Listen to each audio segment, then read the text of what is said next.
நண்பர்களே, ரீசெண்டா ரோபோ சங்கர் அவர்கள் வந்து இறந்து போயிருந்தாரு. அவருடைய இறுதி ஊர்வலத்துல ரோபோ சங்கர் அவர்களுடைய மனைவியான பிரியங்கா அவர்கள் வந்து நடனம் ஆடுனாங்க. அதாவது டான்ஸ் ஆடுனாங்க.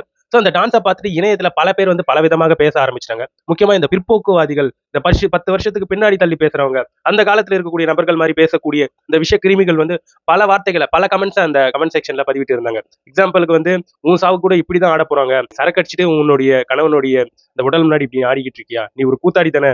சோ அந்த மாதிரி கூத்தாடிட்டு இருக்கீங்க நீங்க. ஒரு கணவனுடைய இறப்புக்கு முன்னாடி கண்ணுல ஒரு சொட்டு தண்ணி இல்லாம இப்படி நடனம் ஆடிட்டு இருக்காங்க இவங்க அப்படின்ட்டு பிரியங்கா அவர்களை, அதாவது ரோபோ சங்கர் அவர்களுடைய மனைவியை வந்து பலரும் கமெண்ட் செக்ஷன்லயும் சரி, சில இடத்துலயும் சில விமர்சனங்கள் என்பது முன்வைக்கப்பட்டிருந்தது. அதற்கு வந்து யூடியூப்ல கிரியேட்டர் சைட்ல இருந்து நிறைய பேர் வந்து இப்படி எல்லாம் பேசாதீங்க, இதெல்லாம் ரொம்ப பிற்போக்குத்தனம் அப்படின்ட்டு அவங்களுடைய கண்டனங்களை வந்து பதிவு பண்ணாங்க. நாமும் பதிவு பண்ணோம்.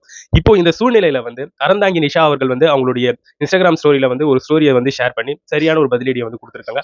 அதை வந்து ரோபோ சங்கர் அவர்களுடைய மகளான இந்திரஜா அவர்கள் வந்து அவங்களுடைய இன்ஸ்டாகிராம் ஸ்டோரியில வந்து ஷேர் பண்ணியிருக்காங்க. ஸோ அதுக்கப்புறம் வந்து எஸ்வி சேகர் அவர்கள் வந்து ஒரு வீடியோவாகவே பதிவேற்றம் செஞ்சுட்டாரு. அது வந்து அவங்களோட விருப்பம் பா. சிலர் அவங்களுடைய துக்கத்தை வந்து சும்மா அழுது தீர்ப்பாங்க. ஒரு சிலர் வந்து அவங்க மனசுக்குள்ளேயே வச்சுப்பாங்க. அது போன்று அவங்களுடைய உணர்வுகள், அதாவது ஒரு துக்கத்தை வந்து வெளிப்படுத்தணுன்றது அந்த நபரை சார்ந்தது அப்படின்ட்டு சரியான ஒரு பாடத்தை புகட்டி இருக்காரு. ஒரு நபர் இறந்துட்டாருன்னா அவருடைய உயிர் திரும்பி வரப்போறது இல்ல.